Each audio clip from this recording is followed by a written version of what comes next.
Selamat pagi, Romo, Suster, Bapak Ibu sekalian. Puji Tuhan, kita semua bisa berkumpul kembali pagi ini di acara Bindoman melalui fasilitas Zoom Meeting. Tidak terasa, kita sudah memasuki bulan ke-10 di tahun 2021 ini. Kebiasaan kita orang Katolik, bulan Oktober ini adalah kita merayakan bulan Rosario. Beruntung sekali pagi ini kita akan belajar mengenal lebih dalam lagi tentang doa Rosario ini bersama dengan Romo Gregorius Pasi SMM. Selamat datang di Bindoman, Romo. Terima kasih sudah meluangkan waktu untuk memberikan sesi pada pagi ini. Romo Gregorius Pasi SMM. Beliau adalah Rektor Seminari Tinggi SMM, Pondok Kebijaksanaan Malang. Selain itu, beliau juga aktif mengajar di STFT Widya Sasana Malang. Sudah beberapa kali mengisi acara di komunitas Bunda Kudus ini dalam acara Bindoman maupun kursus Alkitab di Verbum. Bapak Ibu yang mengikuti kursus Alkitab di Verbum sudah bertemu dengan Romo Gregorius pada sesi 23 September yang lalu tentang Mariologi. Baik, pagi ini kita akan belajar lagi lebih dalam mengenai doa Rosario. Suster, Bapak Ibu, ada Ibu Ervina di sini.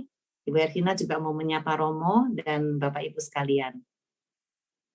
Terima kasih Lisa, selamat pagi semuanya, Suster, Romo, Bapak Ibu yang terkasih, sehat selalu ya. Dan terima kasih untuk Romo Gregorius Pasi yang sudah untuk kesekian kalinya bersama dengan Bunda Kudus. Dulu waktu offline kita juga pernah datang di Catholic Center ya, dan bahkan pada doa Rosario bidang sumber. Dan pada pagi hari ini kita senang sekali dan Anda pasti sudah mengenal mengenai Bindoman atau Bunda Kudus ini yang sudah berusia 27 tahun dan akan menginjak ke 28 tahun. Dan kita sangat berdevosi kepada Bunda Maria. Nanti tanggal 11 hari Senin bersama dengan bidang sumber Keuskupan Surabaya, kita juga akan berdoa Rosario jam 7 malam. Kami juga akan mengundang Bapak Ibu untuk bersama-sama berdoa dengan kami, komunitas Bunda Kudus. Komunitas Bunda Kudus ini mempunyai visi misi yaitu menjadikan wanita tiang doa dalam keluarganya dan mengajak para wanita mengenal firman Tuhan. Dan tentunya pada kesempatan ini di bulan Rosario ini kita ingin belajar meneladani satu persatu dari Bunda Maria, salah satunya adalah di dalam Lukas bab 1 ayat 38, ketika dia menerima kabar dari malaikat Gabriel, maka Bunda Maria dengan fiatnya dan kerendahan hatinya mengatakan, "Aku ini hamba Tuhan, jadilah padaku menurut perkataanmu." Satu hal yang perlu kita pelajari dari Bunda Maria adalah rendah hati. Dan kita percaya umat yang sudah berkumpul di tempat ini, berbagai tempat yang berhadir di sini, baik di seantero Indonesia, dari Tulungagung, dari Padang, dari Jakarta, dari Jogja, yang sudah hadir, bahkan dari Orlando, dari Taiwan, dan manapun juga. Selamat mengikuti acara Bindoman pada pagi hari ini. Biarlah berkat Tuhan untuk Anda semuanya. Terima kasih. Terima kasih, Bu Ervin. Oke, Bapak Ibu, kita siapkan hati dan pikiran kita. Kita mau memulai acara pagi ini. Kita buka dengan pujian bersama dengan Ana dan Paulus di keyboard. Terima kasih. Selamat pagi Bapak Ibu yang dikasihi Tuhan. Selamat pagi Romo, Suster, Shalom. Kita bersyukur pada Tuhan kita masih tetap keadaan sehat tanpa kurang suatu apapun untuk boleh memuji Tuhan.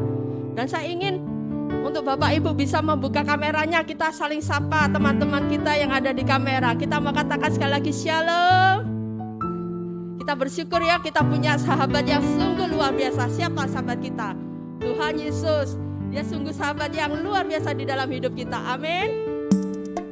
Mari kita menaikkan pujian ini. Kita menari bagi Tuhan kita.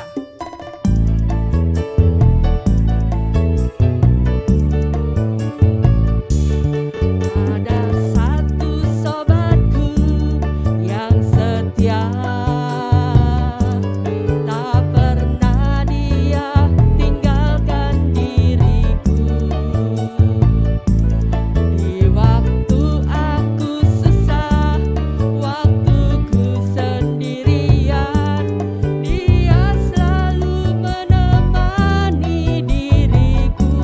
lagi katakan, ada satu sobatku, ada satu sobatku yang setia, tak pernah dia tinggalkan diriku. Di waktu aku susah, waktu ku sendirian, dia selalu menemani diriku. Siapa namanya? Namanya Yesus. Namanya Yesus. Nama Yesus yang menghibur hatiku. Namanya Yesus. Namanya Yesus. Nama Yesus yang menghibur hatiku. Sekali lagi kita mengatakan, ada satu sobatku yang setia, tak pernah dia tinggalkan diriku. Di waktu aku susah, waktu ku sendirian, dia selalu menemani diriku. Namanya Yesus. Namanya Yesus. Nama Yesus yang menghibur hatiku. Namanya Yesus. Namanya Yesus. Nama Yesus yang menghibur hatiku. Nama Yesus yang menghibur hatiku. Sekali lagi. Nama Yesus yang menghibur hatiku. Beri sorak-sorai bagi Tuhan kita, ya sahabat yang terbaik di dalam hidup kita. Amin. Mari saat ini kita mau siapkan hati kita. Kita naikkan pujian ini sebagai rasa syukur kita kepada Tuhan. Kita mau panggil Yesus sekali lagi dengan penuh cinta.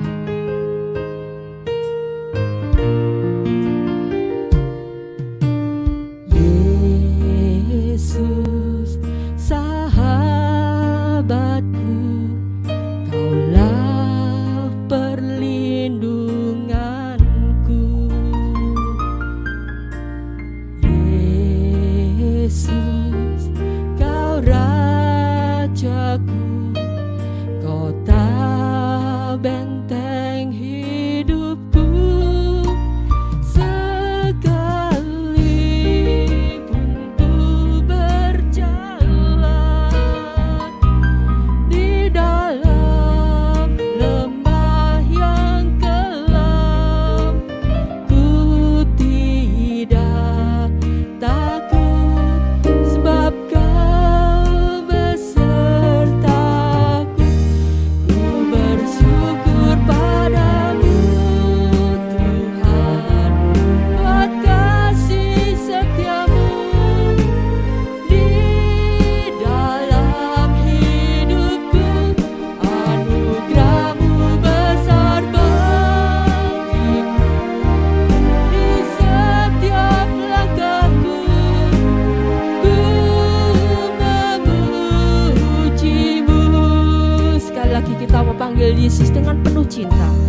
Amin. Selamat pagi Bapa. Kami mengucap syukur dan terima kasih untuk kasih-Mu yang sungguh luar biasa di dalam setiap kehidupan kami. Sehingga kami hari ini dapat berkumpul bersama untuk boleh mendengarkan firman-Mu melalui Romo Gregorius Pasi. Kami percaya saat ini Engkau mengurapi anak-Mu yang terkasih ini dengan kuasa Roh Kudus-Mu. Sehingga apapun yang boleh disampaikan, biarlah semua hanya berasal dari Engkau saja. Dan Engkau berkati juga umat-Mu yang hadir dalam Zoom online ini. Kami percaya Kau pun juga melawat setiap kami. Kau membuka hati dan pikiran kami untuk dapat kami mengerti apa yang Kau inginkan di dalam setiap kehidupan kami. Biarlah saat ini kami mau duduk diam Tuhan, mendengarkan firman-Mu. Kami siap untuk mendengarkan firman-Mu. Terima kasih Tuhan, terima kasih. Kemuliaan kepada Bapa, Putra dan Roh Kudus, seperti pada permulaan, sekarang, selalu, dan sepanjang segala abad. Amin. Mari saat ini kita mau doakan 3 kali salam Maria. Salam Maria, penuh rahmat, Tuhan sertamu. Terpujilah engkau di antara wanita, dan terpujilah buah tubuhmu Yesus. Santa Maria, Bunda Allah, doakanlah kami yang berdosa ini, sekarang dan waktu kami mati. Amin. Salam Maria, penuh rahmat, Tuhan sertamu. Terpujilah engkau di antara wanita, dan terpujilah buah tubuhmu Yesus. Santa Maria, Bunda Allah, doakanlah kami yang berdosa ini, sekarang dan waktu kami mati. Amin. Salam Maria, penuh rahmat, Tuhan sertamu. Terpujilah engkau di antara wanita, dan terpujilah buah tubuhmu Yesus. Santa Maria, Bunda Allah, doakanlah kami yang berdosa ini, sekarang dan waktu kami mati. Amin. Dalam nama Bapa, Putra, dan Roh Kudus. Amin. Silakan Romo Gregorius Pasi. Sambil nunggu Romo, mungkin kita bisa mendengarkan beberapa pengumuman dulu ya. Silakan Beta menyampaikan pengumuman. Selamat pagi Bapak, Ibu, Saudara, dan suster yang terkasih dalam Yesus Kristus. Sambil menunggu Romo, kami akan membacakan beberapa pengumuman jadwal acara Komunitas Bunda Kudus untuk pekan ini.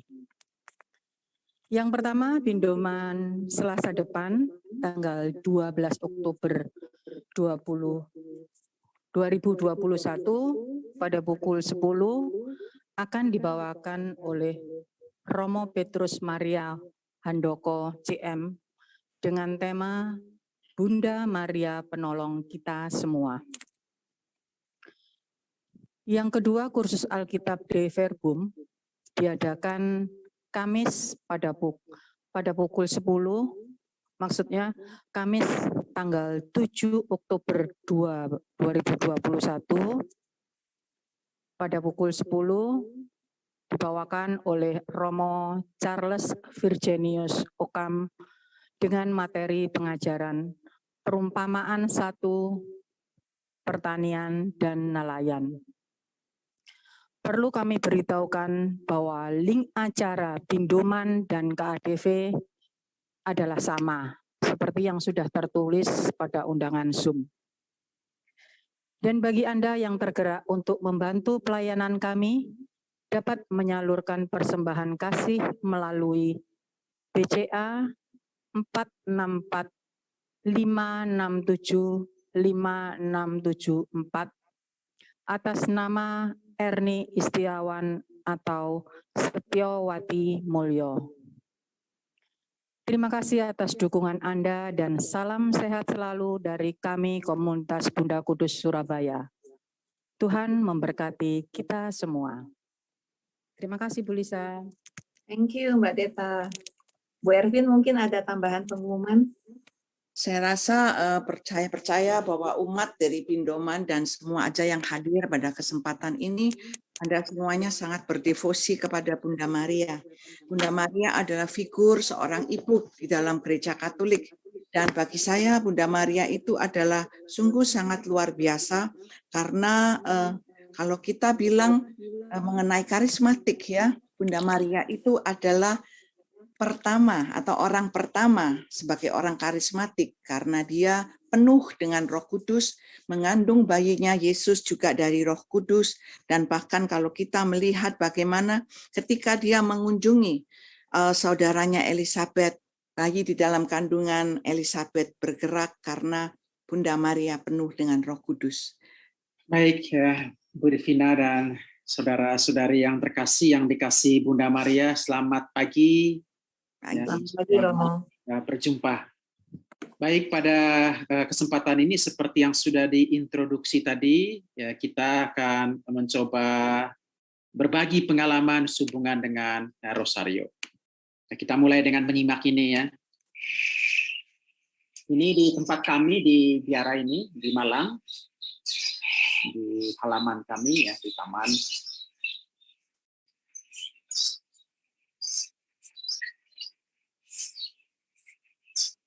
Ini sarana devosi bagi frater-frater di sini. Tempat mereka datang menjumpai Bunda Maria ya, secara khusus. Dalam doa tentu saja.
Ini kita sebut patung Our Lady of the Way. Ya, kalau kalian lihat ini ada apel ya. Yesus sedang menyembunyikan apel ya, dari tatapan mamanya. Sebenarnya mau mengatakan hal yang sederhana, mau mengatakan bahwa mamanya ini dikandung tanpa noda dosa asal. Ya, berkat pahala dan jasa Yesus yang akan dilahirnya. Ini patung yang dibuat oleh Santo Montfort, pendiri kami, pendiri Serikat Maria Montfortan, tahun 1700-an, yang biasanya ditaruh di ujung tongkat yang dia pakai untuk berjalan, sehingga disebut patung Our Lady of the Way. Lalu kita membuat patung mengikuti patung yang dia buat. Patung dimaksudkan untuk tujuan katekese, ya, mengajar umat-umat yang sederhana.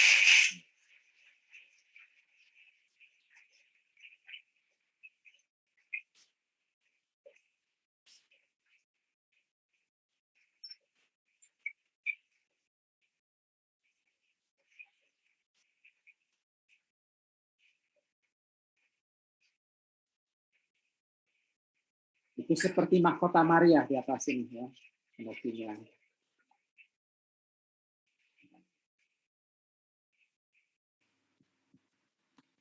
Oke, kita nanti bicara mengenai ini ya. Rosario ya. Nah, ini juga di sini. Nah, kalian bisa melihat mabar-mabar itu yang akan kita bicarakan.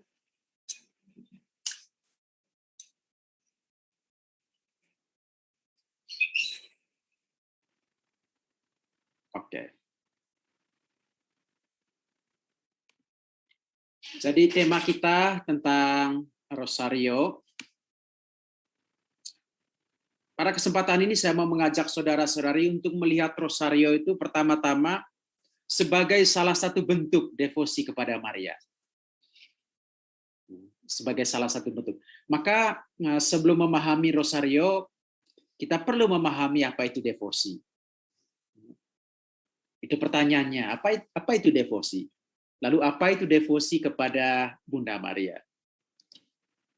Nah, jadi devosi itu pertama-tama menyangkut sikap hati. Jadi itu yang pertama. Devosi itu berkaitan dengan sikap hati. Lalu kemudian yang kedua berkaitan dengan perwujudannya. Ya, perwujudan sikap hati. Jadi ada sikap hati dan ada perwujudan. Jadi perwujudan ada karena ada sikap hati. Lalu sikap hati ini selalu menuntut adanya perwujudan atau ekspresi. Apa yang dimaksudkan dengan sikap hati? Nah, kagum. Ya, itu diantaranya. Ya. Bisa berupa kasih. Ya. Bisa juga berupa hormat. Bisa juga berupa percaya, dan lain-lain. Nah, ekspresinya bernyanyi, menari, berdoa rosario, angelus, novena, berziarah, kerja bakti, dan seterusnya. Jadi, saudara-saudari lihat di sini, jadi sebuah devosi itu mengandung dua unsur. Yang pertama sikap hati, lalu yang kedua perwujudan. Maka devosi kepada Maria itu menyangkut sikap hati kepada Maria dan perwujudan dari sikap hati itu.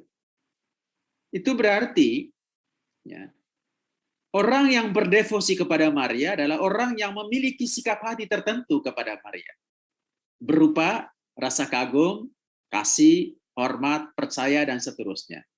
Lalu sikap hati ini mendorong seseorang mencari perwujudannya.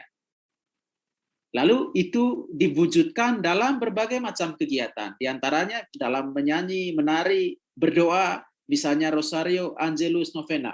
Dengan demikian, rosario ini hanyalah merupakan salah satu perwujudan dari sikap hati tertentu kepada Maria.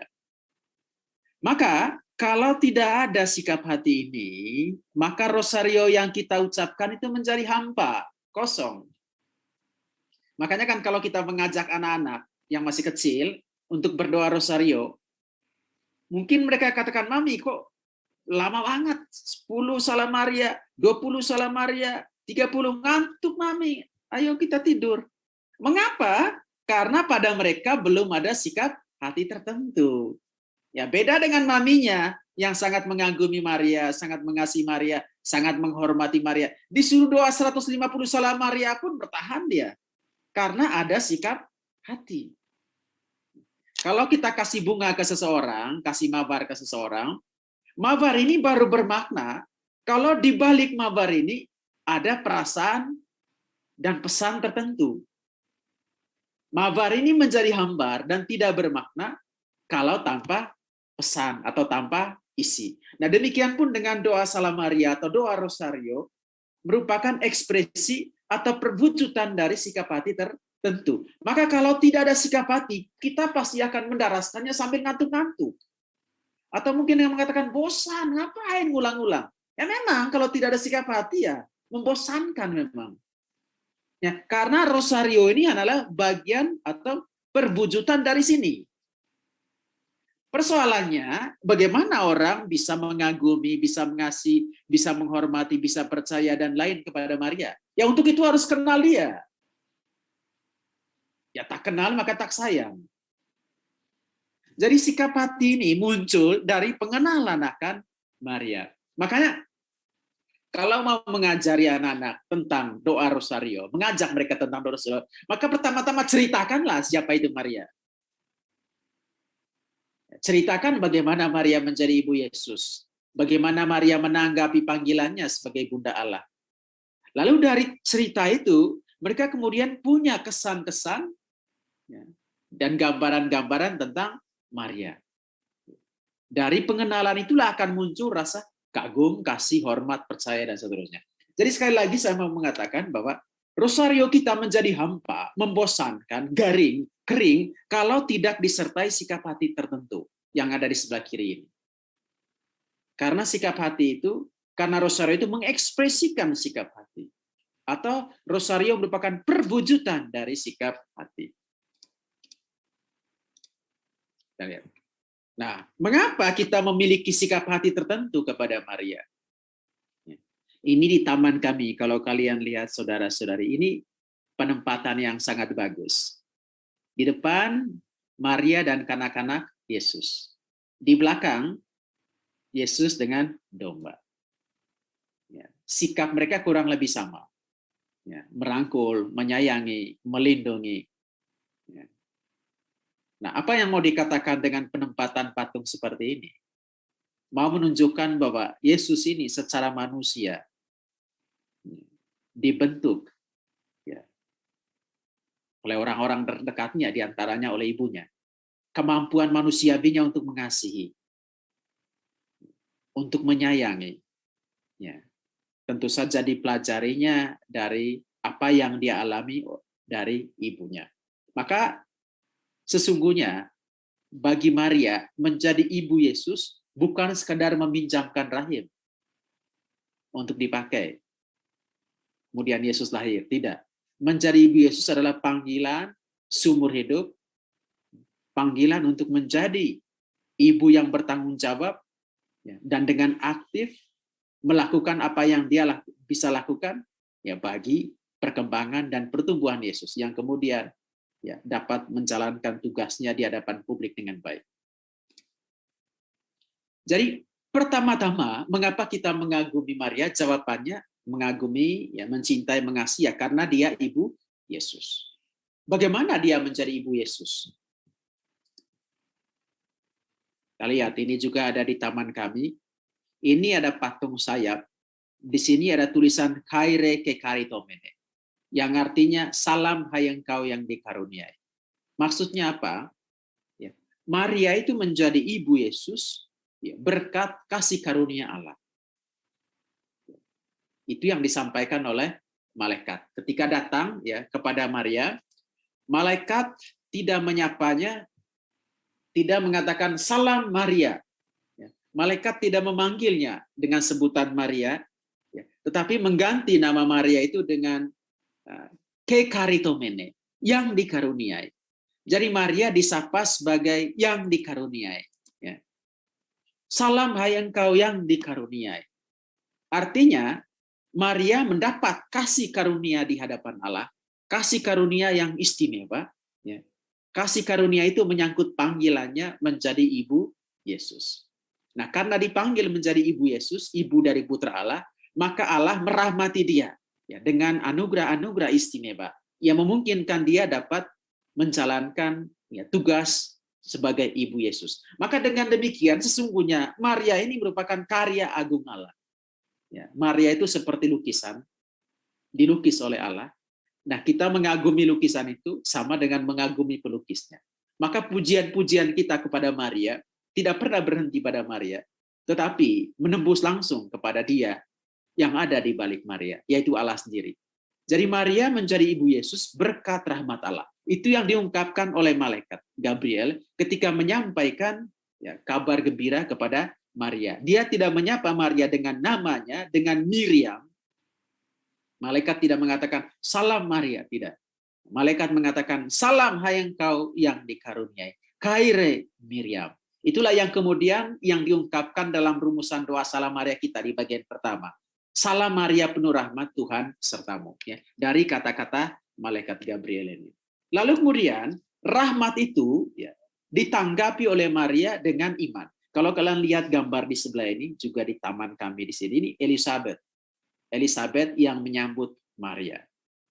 Elizabeth mengatakan, ya, menyambut Maria, ya, menyebut Maria sebagai yang percaya. Lihat di bawah ini ya. Berbahagialah dia yang percaya. Itu kata-kata Elisabet. Mengapa Elisabet mengatakan demikian? Karena Maria menanggapi apa yang disampaikan oleh malaikat itu dengan penuh iman. Itu terungkap dalam jawaban Maria, sesungguhnya aku ini hamba Tuhan, jadilah padaku menurut perkataanmu. Ya. Jadi, seperti yang saya sudah jelaskan dalam beberapa waktu lalu, ketika saya bicara mengenai Maria yang dikaruniai dan yang percaya. Ya. Jadi Maria menjadi ibu Yesus pertama-tama karena rahmat Allah, lalu yang kedua karena dia menyambut kasih karunia itu dengan iman. Nah, dengan melihat ini, melihat gambar ini, melihat keseluruhan ini, maka kalau kita mengasihi atau mengagumi Maria, pertama-tama karena Allah berkenan padanya, merahmati dia secara khusus, memilih dia dan menjadikan dia sebagai bunda Allah. Lalu yang kedua, karena Maria menanggapi panggilannya itu dengan iman. Siapa yang tidak kagum, tidak menghormati pribadi yang demikian. Nah, lalu kemudian kalau ditanya mengapa kita umat Katolik berdevosi kepada Maria, jawabannya tentu pada apa yang umat Katolik imani, terutama terungkap dalam doa aku percaya, yang biasanya kita ungkapkan setelah homili dalam Ekaristi. Biasanya bagian-bagian akhir itu dikatakan, aku percayakan Gereja Katolik yang kudus, persekutuan para kudus. Nah, Gereja Katolik mengimani apa yang disebut sebagai persekutuan para kudus, atau istilahnya Communio Sanctorum. Apa yang dimaksudkan dengan persekutuan para kudus ini? Persekutuan para kudus ini menyangkut semua orang yang mengimani Kristus dan didiami oleh Roh-Nya. Siapa itu orang-orang itu? Pertama, kita ini. Gereja yang berziarah. Yang masih berziarah di bumi ini, kita. Lalu siapa lagi? Gereja yang menderita, yang masih di api penyucian. Lalu siapa lagi? Gereja yang jaya. Gereja yang sudah di surga. Jadi kita semua, baik yang masih hidup maupun yang sudah meninggal, membentuk apa yang disebut sebagai persekutuan para kudus atau Communio Sanctorum. Dalam Communio Sanctorum itu kita bersekutu satu sama lain. Nah, di dalam persekutuan itu ada kasih mengasihi. Sehingga kemajuan yang terjadi pada satu anggota berdampak pada anggota yang lain. Nah, wujud dari kasih mengasihi itu adalah saling mendoakan satu sama lain. Maka kita dalam Gereja Katolik itu ada 1 November, ada 2 November. 1 November itu untuk semua orang kudus. Lalu 2 November untuk mereka yang membutuhkan doa-doa kita untuk para arwah di api penyucian. Nah, jadi kita saling mendoakan. Mereka yang di surga juga mendoakan kita. Maka salah satu anggota dari persekutuan ini, istimewanya di bagian gereja jaya ini adalah Maria. Jadi Maria merupakan bagian dari persekutuan para kudus ini. Maria merupakan anggotanya yang unggul. Anggota dari persekutuan ini yang unggul. Maka kita meminta doanya. Dan Maria mendoakan kita. Itu sebabnya dalam Gereja Katolik ada penghormatan terhadap orang-orang kudus. Itu juga sebabnya kan kita masih pergi bakar lilin kan ke makam, ke kubur. Mendoakan mereka dan juga meminta doa mereka. Lalu dalam penanggalan liturgi kita ada peringatan, ada pesta, dan ada hari raya orang kudus untuk menggambarkan dan mengekspresikan persekutuan itu. Jadi sekali lagi saudara-saudari, kita menghormati Santa Perawan Maria, dasarnya adalah apa yang kita imani sebagai persekutuan para kudus atau koinoni, Communio Sanctorum.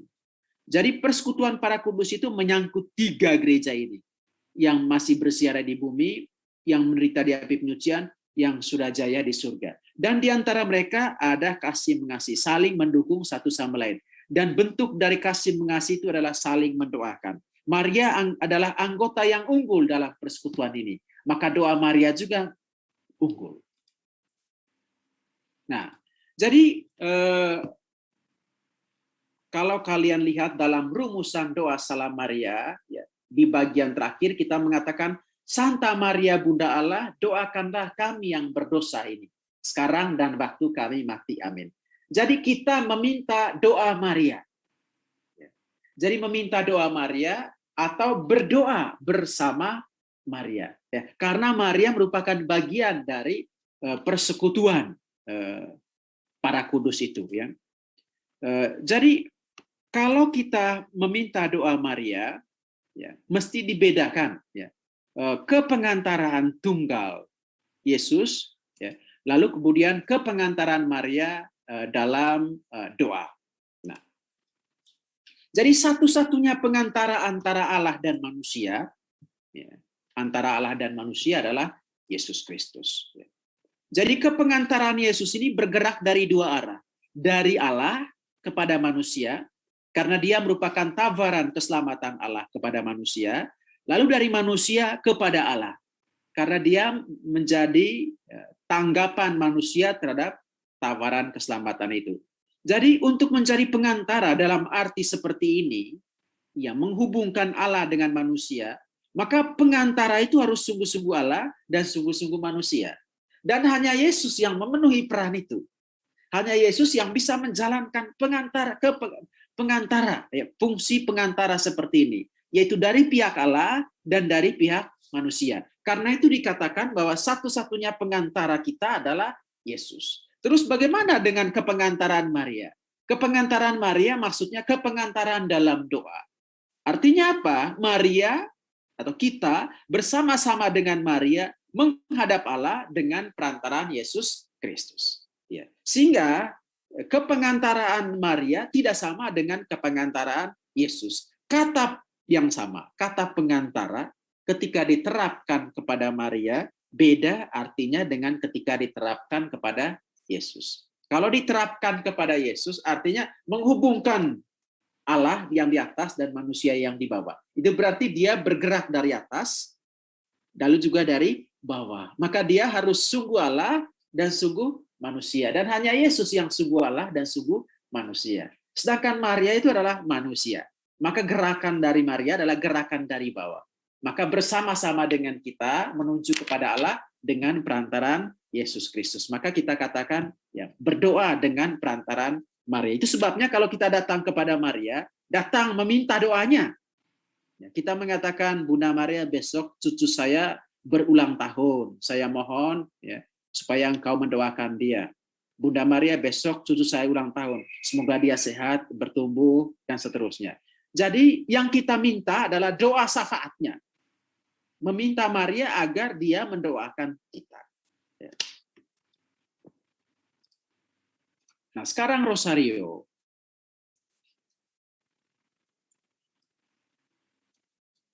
Nah, rosario, kata rosario itu sebetulnya dari kata rosarium. Artinya taman mawar. Ya, rosarium ya, taman mawar ya. Mengapa dikatakan mawar ya? Kalian lihat di sana mawar ya. Jadi dulu itu ya, rosa atau mawar itu ratu ya dari semua bunga ya. Ratu dari semua bunga. Maria seringkali diidentikan dengan mawar itu.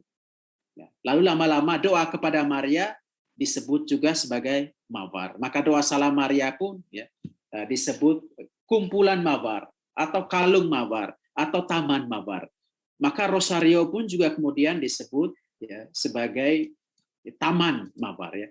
Jadi gambaran tentang mawar itu ya, mengekspresikan, menyingkapkan banyak hal tentang Maria. Di antaranya mawar itu indah, harum, dan seterusnya. Jadi berdoa rosario akhirnya seperti merangkai mawar untuk dipersembahkan kepada Maria. Bayangkan kalau doa itu kita sebut lidah mertua, maka apa yang kita bayangkan? Ya, pasti tidak cocok ya, atau anggrek ya, dan seterusnya. Jadi kalau di kampung saya kan tidak ada mawar itu. Ya, yang ada bunga kembang sepatu. Maka kalau rosario itu disebut apa? Rosario itu kalau doa ini disebut rosario, maka istilah itu tidak terlalu membantu orang di kampung saya. Dalam arti tidak membantu imajinasi mereka, karena mereka tidak kenal yang namanya mawar. Ya, mungkin kalau dulu disebut doa kembang sepatu, mungkin mereka masih berimajinasi tentang bunga. Ya, jadi istilah ini memang istilah rosario bagus untuk orang yang tahu mawar itu seperti apa. Ya. Maka orang yang tahu mawar itu, maka dia berdoa rosario ya seperti berurusan dengan mawar. Ya. Jadi harumnya mawar, cantiknya mawar, indahnya mawar, mekarnya mawar, ikut membantu imajinasi dan emosi dia ketika berurusan atau berhadapan dengan rosario. Nah, itu istilahnya. Ya.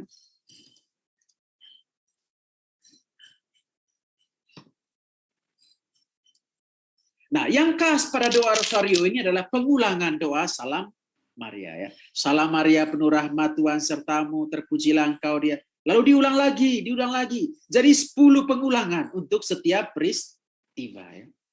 Mungkin bagi orang baru akan mengatakan, ngapain diulang-ulang? Membosankan.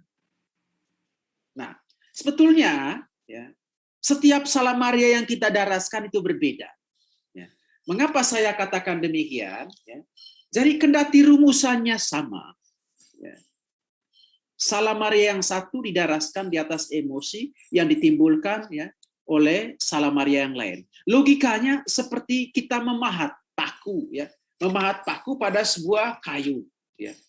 Jadi gerakan sama, ya. Ayunan sama, ya. Gerakan ayunan sama. Tetapi sebetulnya dampak paku pada balok berbeda dalam setiap pahatan. Paku itu semakin masuk meresap ya, ke dalam balok. Nah, demikian halnya dengan pengulangan doa Salam Maria. Tentu saja pengulangan itu akan datar dan hambar kalau tidak ada perasaan dan sikap hati tertentu. Seperti halnya kalau kita mengatakan, ya, aku mengasihimu, itu ungkapan pertama. Lalu kita ulangi lagi, aku mengasihimu. Kita ulangi lagi, aku mengasihimu. Jelas, ungkapan yang ketiga berbeda dengan yang pertama dan kedua. Mengapa? Karena ungkapan yang ketiga itu diucapkan di atas emosi yang ditimbulkan oleh ungkapan pertama dan kedua. Nah, sebetulnya yang terjadi demikian pun dengan doa rosario, dengan doa Salam Maria yang kita ulang terus-menerus. Jadi, setiap Salam Maria yang kita ucapkan berbeda dampaknya pada kita yang mengucapkannya. Ya seperti tadi memahat paku ya pada sebatang kayu dengan ayunan yang sama dan gerakan yang sama, kelihatannya membosankan, tetapi dampak paku itu pada kayu itu berbeda ya dalam setiap pahatan. Nah, jadi doa Salam Maria ini ada 3 bagian sebetulnya. Yang pertama, Salam Maria penuh rahmat, Tuhan sertamu. Itu kata-kata yang diucapkan oleh malaikat Gabriel sendiri, ya, seperti yang saya sudah kemukakan. Lalu kemudian terpujilah engkau di antara wanita dan terpujilah buah tubuhmu Yesus. Itu diungkapkan oleh Elizabeth. Lalu bagian terakhir, ya, Santa Maria Bunda Allah, doakanlah kami yang berdosa ini sekarang dan waktu kami mati. Amin. Itu permohonan. Jadi yang kita minta di bagian terakhir ini adalah doa Maria. Jadi yang pertama itu salam, yang kedua pujian Elizabeth, lalu yang ketiga permohonan. Jadi salam ya aslinya sebetulnya ini ya Haire ke karitomene, seperti yang saya kemukakan tadi ya. Salam hai engkau yang dikaruniai Tuhan menyertai engkau. Kita di sini berhadapan dengan Maria yang mendapatkan rahmat istimewa dari Tuhan. Kita menyalami dia sebagai yang demikian ya. Sebagai yang mendapatkan kasih karunia istimewa ya di hadapan Allah ya. Kasih karunia ini erat terkait dengan pemilihan Maria sebagai ibu Yesus. Lalu kemudian pujian Elizabeth, ya, kita berhadapan dengan apa yang dikerjakan oleh Allah pada Maria dan bagaimana Maria menanggapi ya, rahmat Allah itu. Itulah sebabnya kita memuji dia. Lebih-lebih memuji dia ya karena ya, padanya terjadi penjelmaan itu ya dalam rahimnya Yesus Kristus. Lalu bagian terakhir ya seperti yang sudah saya kemukakan berupa doa syafaat. Lalu kemudian dalam doa rosario juga kita merenungkan misteri-misteri atau peristiwa-peristiwa ya dalam hidup Yesus ya. Di taman kami ini ada digambarkan dengan patung-patung yang demikian ya. Jadi sambil mendaraskan doa Salam Maria itu ya kita merenungkan peristiwa itu ya. Peristiwa-peristiwa yang terjadi ya dalam hidup Yesus dan Maria. Lalu pada akhirnya kita istilahnya ya, sampai pada tahap kontemplasi ya. Kita mendaraskan Salam Maria itu ya, dalam keheningan ya, seringkali itu ya, kita daraskan tanpa kata. Nah,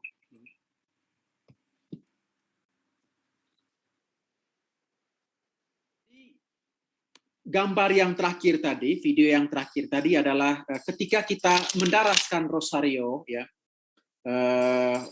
Awalnya mungkin ya kita menggerakkan ya tangan kita dari biji yang satu ke biji yang lain sambil ya mengucapkan doa Salam Maria hingga pada akhirnya ya kita tidak lagi mengucapkan tetapi yang bergerak kemudian hanya jari-jari kita ya dari biji yang satu ke biji yang lain ya sehingga kita tidak lagi mengucapkannya.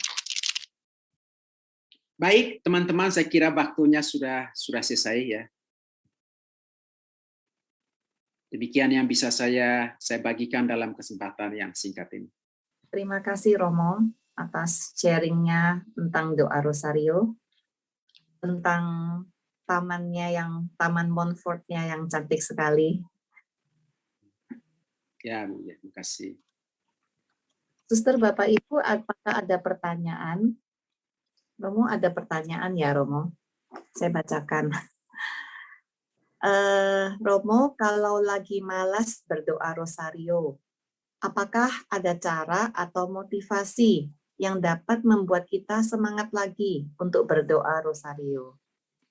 Baik, terima kasih dari Bu Vera. Ya. Iya. Baik. Seperti yang saya tadi kemukakan, Bu Vera, jadi rosario itu salah satu bentuk devosi kepada Maria. Jadi devosi itu selalu mengandung dua unsur. Adanya sikap hati, lalu adanya perwujudan. Ya. Biasanya perwujudan itu mengekspresikan sikap hati. Nah, rosario ini ya, adalah ekspresi dari sikap hati tertentu. Misalnya ketika Ibu Vera mencintai Bunda Maria, maka Ibu Vera pasti mencari wujudnya untuk mengekspresikannya. Ya, biasanya kita malas atau enggan berdoa rosario karena memang sikap hati itu kurang. Ya, seperti yang saya katakan tadi, ngajari anak-anak berdoa rosario caranya ya. Pertama-tama mesti beritahu mereka seperti apa itu Maria, bagaimana hidup Maria, bagaimana Allah berkarya dalam diri Maria. Nah, dari pengenalan itu akan muncul sikap hati tertentu. Sikap hati ini kemudian yang terekspresikan dalam doa rosario. Jadi seperti halnya mabar, kita akan malas memberikan mabar pada orang yang kita tidak sukai. Atau memberikan mabar itu membosankan kalau tidak mengungkapkan rasa tertentu. Tetapi kalau kita mengasihi seseorang, lalu kemudian kita memberikan mabar, maka mabar itu menjadi sangat bernilai bagi kita. Jadi sikap hati kepada Maria itu membutuhkan ekspresi. Salah satu yang kita pakai untuk mengekspresikannya adalah rosario. Begitu yang bisa saya berikan, ya, Bu Vera. Terima kasih, Romo. Jadi memang sikap hati ini harus penuh kasih kepada Bunda Maria sehingga kita mewujudkannya dalam berdoa rosario, begitu ya Romo? Ya, betul. Ya. Oke, pertanyaannya berikutnya.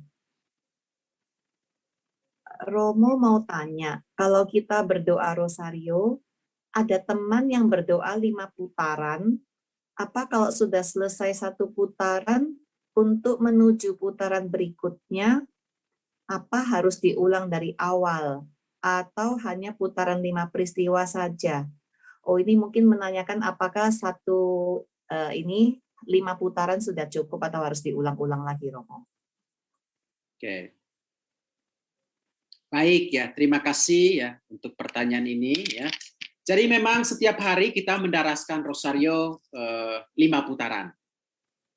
Ya, 5 putaran. Ya.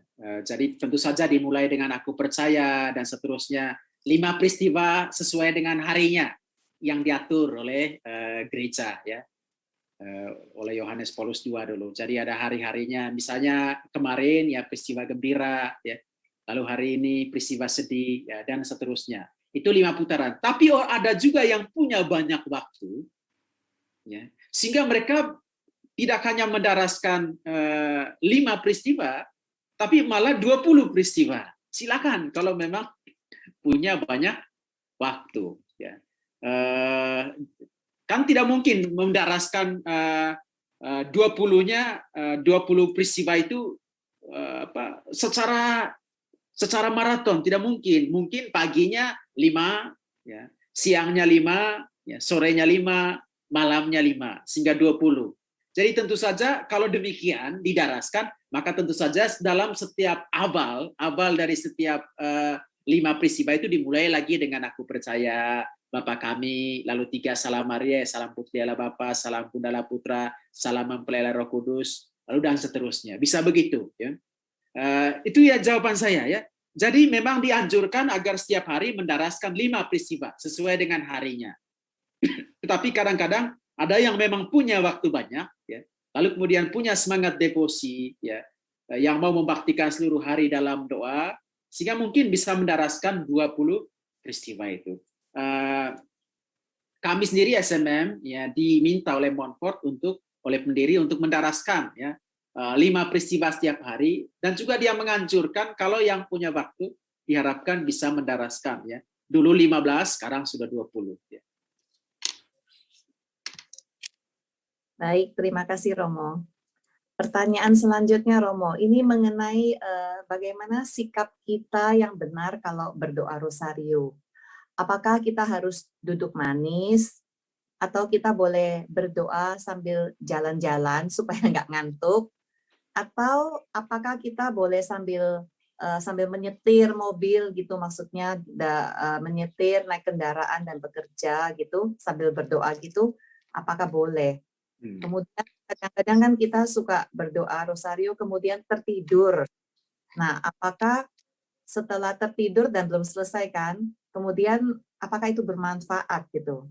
Ataukah kita besok pagi menyambung lagi atau mengulang dari awal lagi? Ya, itu rangkuman dari pertanyaan sekitar sikap berdoa rosario, Romo. Baik. Memang idealnya kita punya waktu khusus untuk berdoa. Ya, idealnya kita punya waktu khusus untuk berdoa. Ya, menyediakan waktu khusus untuk memang berdoa dengan sikap tubuh yang bagus dan seterusnya. Seperti halnya Ekaristi kan kita tidak bisa mengikuti Ekaristi sambil masak. Ya. Ya, atau sambil nyapu, tidak bisa. Nah, idealnya begitu ya. Tetapi rosario sebagai salah satu bentuk devosi. Tentu dia berbeda dengan Ekaristi. Ekaristi adalah liturgi resmi. Nah, intinya begini, ya. Ada bedanya antara berdoa sambil bekerja dan bekerja sambil berdoa. Maksud saya begini, kalau memang jamnya untuk berdoa, berdoalah dengan baik. Tetapi ketika Anda bekerja, ya membersihkan rumah, daripada pikiran melayang, memikirkan hal-hal yang tidak jelas, lakukanlah itu dalam suasana doa. Itu maksud saya bekerja sambil berdoa. Agak beda dengan berdoa sambil bekerja. Berdoa sambil bekerja mesti dihindari. Maksudnya kalau waktunya memang untuk berdoa, berdoalah. Artinya kalau memang Anda mengkhususkan waktu itu untuk berdoa, fokuslah dengan doa itu. Itu maksudnya ya. jangan berdoa sambil bekerja. Tapi bisa bekerja sambil berdoa. Artinya memang waktunya bagi Anda untuk bekerja, untuk membersihkan rumah, tapi Anda sambil membersihkan rumah bisa memikir-mikirkan Bunda Maria. Menyalami dia dengan doa Salam Maria. Saya kira itu tidak masalah. Ya, membayang-bayangkan dia, memuji-muji dia, ya, menyanyi atau berdoa. Itu maksudnya bekerja sambil berdoa. Daripada bekerja tapi yang kita pikirkan hal-hal negatif. Jadi usahakan jangan berdoa sambil bekerja. Artinya kegiatan utamanya doa, waktunya untuk berdoa, tapi kita malah sibuk dengan hal-hal yang lain. Beda dengan waktunya memang untuk sibuk dan bekerja, lalu kita kemudian kadang-kadang sambil bekerja itu kita berdoa. Saya kira tidak masalah. Ya. Lalu kita ini kan, saya yakin sekali saudara-saudara itu orang-orang sibuk. Ibu-ibu itu orang-orang sibuk. Jam ini bersih lantai, lalu kemudian antar anak ke sekolah, jam sekian pergi jemput lagi, lalu siapin makan siang. Aduh Romo, kapan saya bisa tenang? Saya tidak bisa menikmati Rosario, tidak bisa merenung. Apa yang Romo katakan itu sangat ideal, merenungkan peristiwa-peristiwa itu. Tapi pikiran saya ketika mendaraskan Rosario yang saya pikirkan, aduh harus jemput anak, harus jemput cucu, harus angkat jemuran, aduh mesin cuci belum dimatikan. Terus kayaknya Rosario tidak cocok bagi saya, Romo. Menurut dulu Grunen, ya almarhum, menulis buku tentang Maria dan Mariologi, dia katakan tidak apa-apa, daraskan. Dia bilang meskipun pikiranmu kadang-kadang tidak terarah, tapi dengan mendaraskan Rosario itu, kamu seperti bernafas ya, dalam nama Maria, bernafas bersama Maria. Jadi tetap ada keterarahan yang dia istilahkan sebagai keterarahan dasar meskipun tidak konsentrasi. Tetap saja hati terarah kepada Maria. Meskipun Salam Marianya banyak yang nyasar, ya, banyak yang ngelamun, tapi batin secara keseluruhan tetap terarah ke sana. Terarah ke Maria, terarah kepada Tuhan.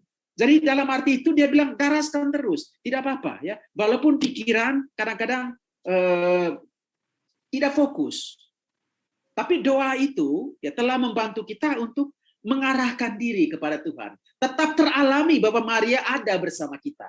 Maria ada di hadapan kita. Meskipun memang tidak fokus. Nah, ada pula gejala lain di mana kita hampir tidak punya waktu.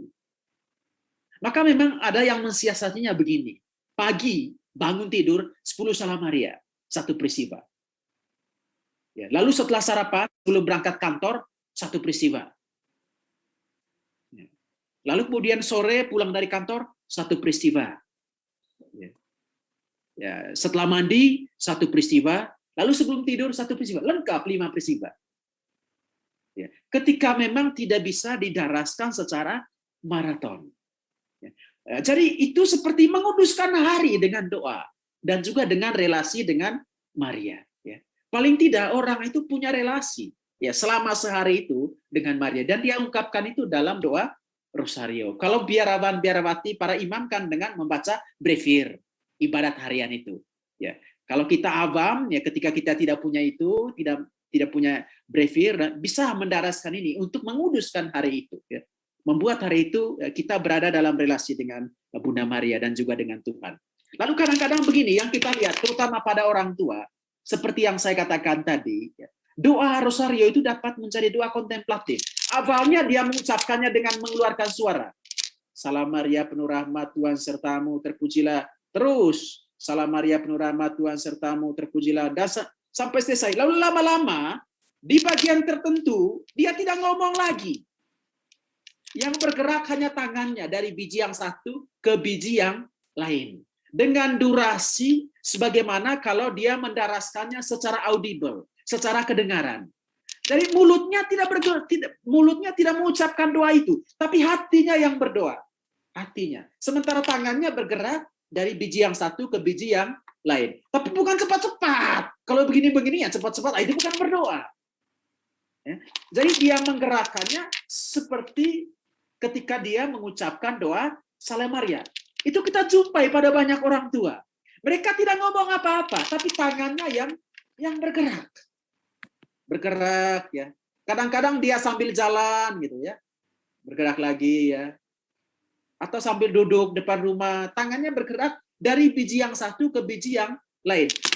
Hatinya yang berdoa. Ya. Dan itu diatur oleh gerakan tangannya dari biji yang satu ke biji yang lain. Jadi rosario sebagai bentuk devosi agak fleksibel ya. Tapi jangan membuat itu dalam ekaristi. Ya, paginya sampai Tuhan kasihanilah, siangnya dari bacaan pertama sampai Injil, lalu sorenya dari doa syukur agung sampai komuni, lalu malamnya. Tidak bisa begitu ekaristi ya. Nah, jadi ini devosi ya, bisa disesuaikan ya. Itu yang bisa saya berikan. Baik, Romo, menarik sekali. Jadi idealnya kita harus menyiapkan waktu ya, Romo. Setelah itu kalau Ya, sambil idealnya. kerja kita mau mendaraskan, oke. Tapi jangan berdoa sambil bekerja. Begitu ya, Romo ya. Ya. Kemudian bagaimana menyampaikan intensi pribadi kita dalam doa rosario ini, Romo? Apakah kita boleh ada permohonan pribadi itu kalau ada kira-kira di saat yang mana gitu? Boleh ya. Baik, terima kasih untuk pertanyaan ini. Umumnya kalau kita melihat doa Salam Maria itu bagus sekali sebetulnya ya.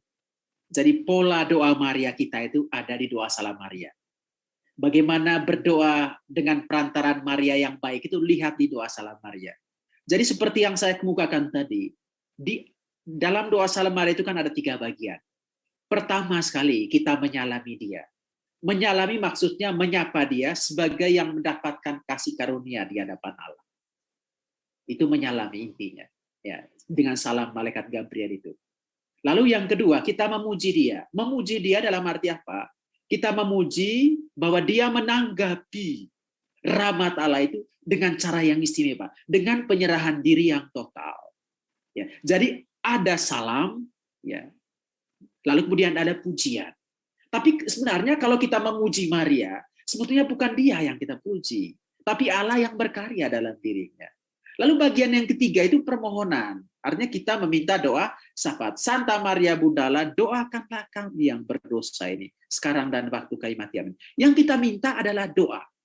Nah, sebetulnya disitulah kita memasukkan intensi kita. Doakanlah kami yang berdosa ini. Bisa dalam batin ditambahkan yang sedang sakit ini. Ya, yang besok mau ujian, ya, sekarang dan waktu kami mati. Amin. Jadi kita memohon doanya. Ya.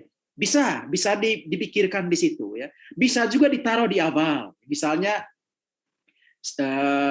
sebelum Bapa kami bisa dikatakan ya Bunda Maria, saya persembahkan 10 rangkaian ini ya untuk menghormati engkau, menghormati putramu, dan saya mohon ya agar engkau mendoakan saya ya agar saya begini-begini. Bisa dimasukkan di awal. Ya.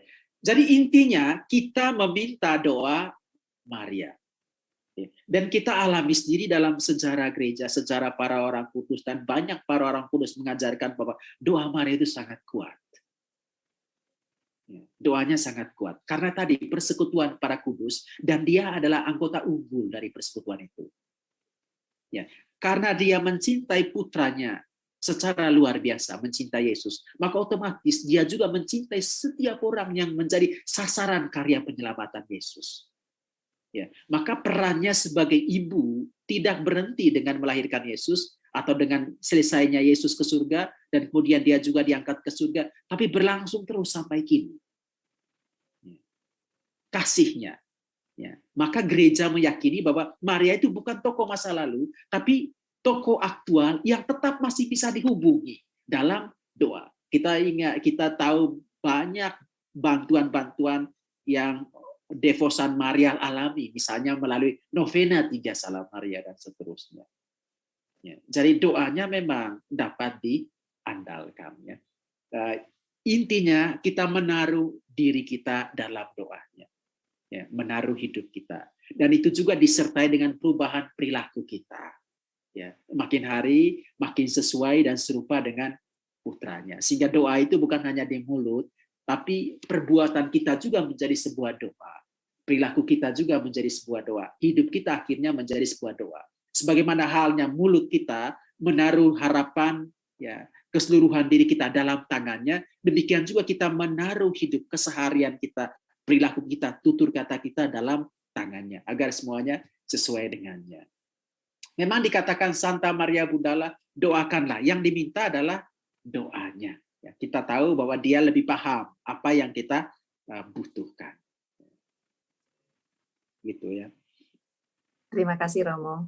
Ada lagi pertanyaan sekitar ini Romo. Bagaimana kalau kita berdoa rosario tapi lupa peristiwa-peristiwanya itu loh Romo. Jadi misalnya Pak itu apakah udah Salam Maria aja 50 kali gitu tanpa peristiwa?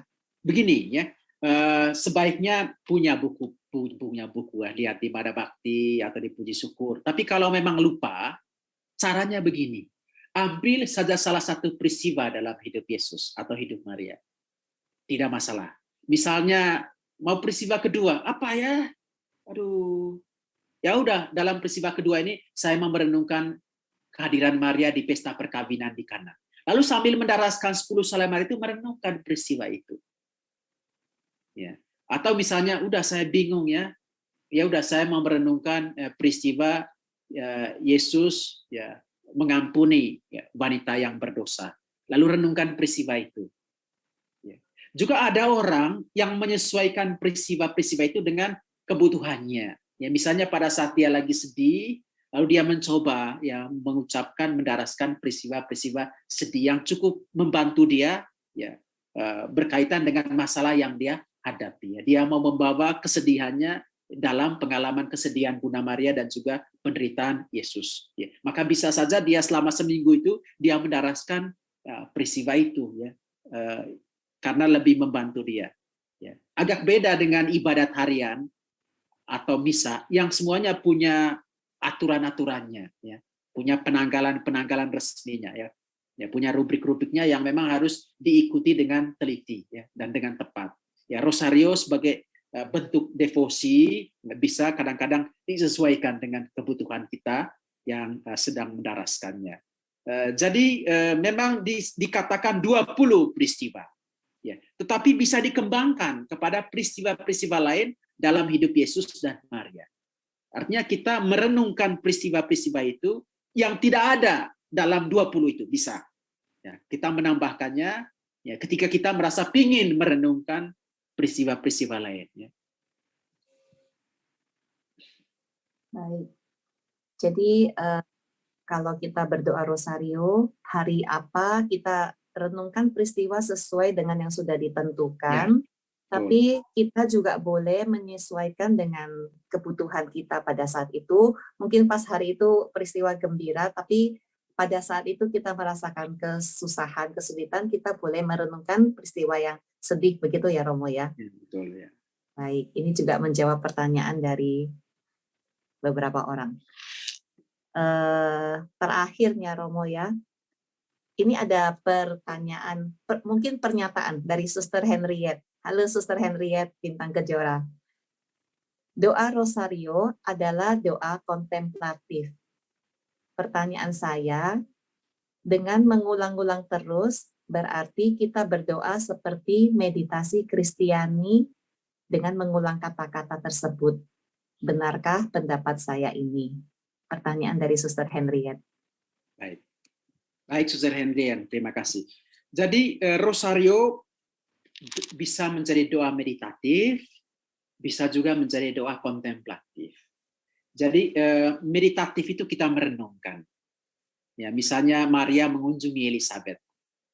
Sambil mendaraskan 10 Salam Maria, kita merenungkan peristiwa tersebut. Itu yang disebut dengan meditasi. Sedangkan kontemplasi, kita tidak lagi merenungkan peristiwa itu, tapi memandangnya. Kontemplare.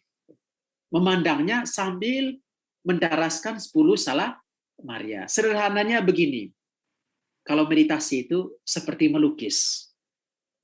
Kita melukis. Tapi kalau kontemplasi itu, lukisannya sudah jadi, lalu kita memandang, menikmati. Ya. Jadi rosario bisa sampai di tahap meditatif, artinya sambil mendaraskan salam Maria, kita melukis peristiwa itu, merenungkannya. Ya, melukis peristiwa Maria mengunjungi Elisabet. Kita juga bisa sampai di tahap kontemplasi. Kita tidak melukis lagi, kita memandangnya. Ya, memandang dengan iman. Sambil mengucapkan doa salam Maria, kita memandang, ya, memandang peristiwa tersebut, menikmatinya, masuk ke dalam peristiwa itu. Jadi begitu yang bisa saya berikan berkaitan dengan doa meditatif dan doa kontemplatif. Terima kasih Romo. Semoga menjawab ya Suster Henriette. Romo, kita akhiri dengan pertanyaan terakhir ini. Terakhir benar nih. Bolehkah berdoa rosario saat beradorasi?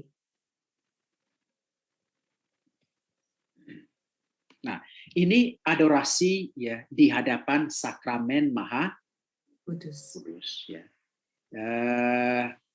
Bisa mengundang Maria untuk berdoa bersama kita di hadapan sakramen Maha Kudus, ya. Mungkin di awalnya kita bisa mengatakan, Bunda Maria, ya berilah saya hati seperti hatimu, agar saya dapat menaruh sikap hormat, ya sikap terbuka terhadap kehadiran Yesus dalam sakramen Maha Kudus. Lalu kemudian Bunda Maria, berdoalah bersama saya di hadapan sakramen Maha Kudus. Lalu saat mau pulang, Bunda Maria, ya, semoga saya dapat membawa Yesus dalam kehidupan saya, sebagaimana Engkau membawa Yesus dalam rahimmu kepada Elisabet. Kita bisa menghadirkan Maria bersama kita saat di hadapan sakramen Maha Kudus. Tapi tentu saja fokus kita adalah sakramen Maha Kudus. Ya, fokus kita, ya, sakramen Maha Kudus. Ya. Ada juga yang memang sambil mendaraskan rosario, dia bisa mengarahkan hati kepada sakramen Maha Kudus. Ya. Salam Maria itu seperti menyatukan dia dengan Maria di hadapan sakramen Maha Kudus. Upayakan agar kita tetap terarah kepada sakramen Maha Kudus. Ya. Bisa juga dengan bantuan kehadiran Bunda Maria. Maka kita menyapa dia dalam doa Salam Maria. Ya. Sambil membawa dia, tapi hati kita tetap terfokus pada sakramen Maha Kudus, ya. Usahakan dalam misa jangan sampai begitu, ya, jangan sampai berdoa rosario sambil mengikuti Ekaristi. Ya, itu pasti tidak benar itu, ya. Berdoa rosario sambil mengikuti Ekaristi, ya. Lalu kemudian kalau di hadapan sakramen Maha Kudus, malah sakramennya tidak dipandang akhirnya.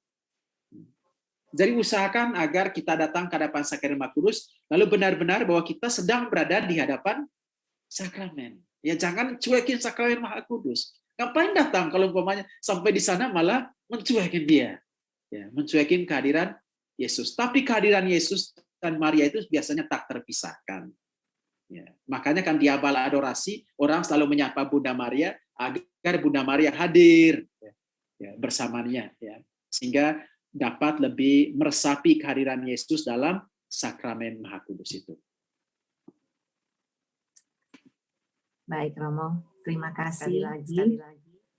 Kita menambah wawasan dan pelajaran yang banyak dari doa rosario ini berkat pengajaran dan sharing dari Romo.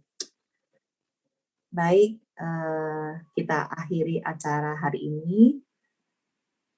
Minta Romo untuk doa penutup dan berkat penutupnya. Setelah itu kita tutup dengan pujian penutup. Terima kasih Romo. Semoga Romo sehat selalu. Ya, dalam perjalanan dan menjadi berkat untuk orang banyak. Ya, amin. Ya, makasih. Baik, kita akhiri dengan doa, ya.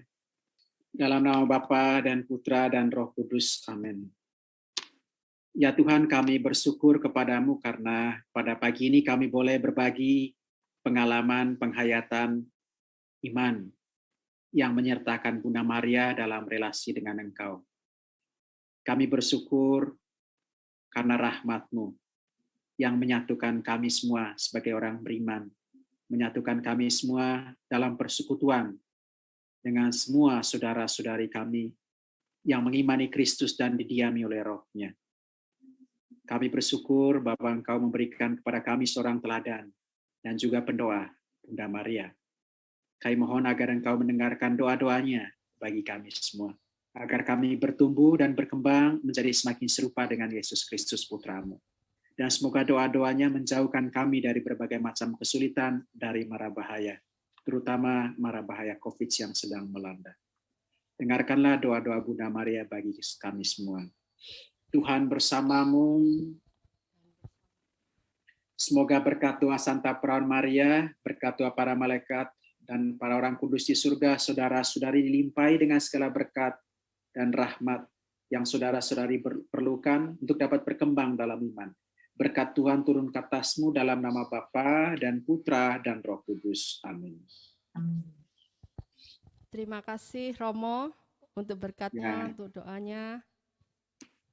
Mari saat ini kita mau beri salam kepada Bunda Maria, karena dia sudah memberikan kita berkat yang sungguh luar biasa, terutama melalui firman yang dibawakan oleh Romo Gregorius Pasi.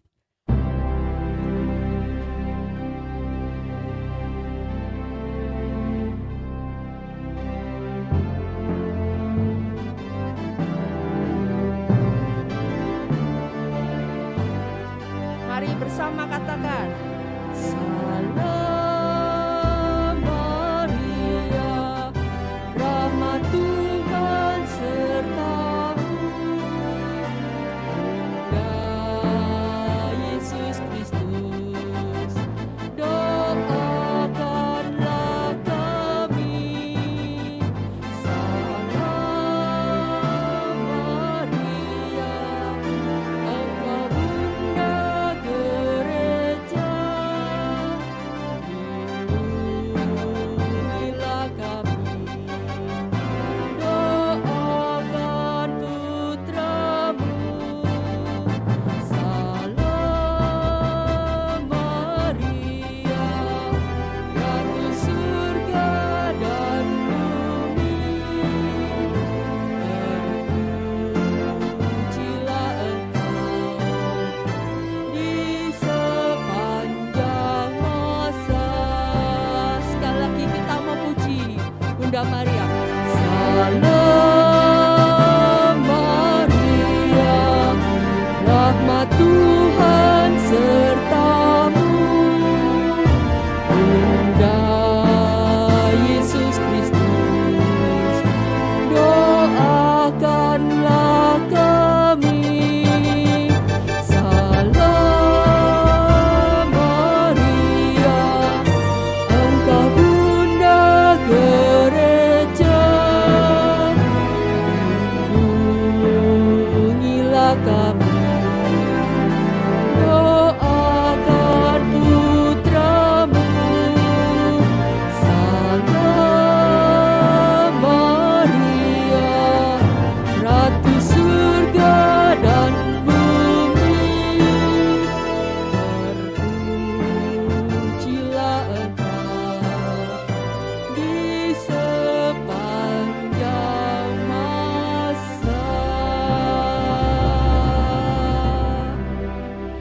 Terima kasih. Acara saya kembalikan pada mungkin siapa Ibu Lisa. Oke, terima kasih. Terima kasih Ana, terima kasih Paulus di keyboard, terima kasih tim IT Terima kita. kasih Romo. Romo Greg. Terima kasih Bu Lisa. Terima kasih Romo. Terima kasih semuanya. Semuanya. Semua. Harus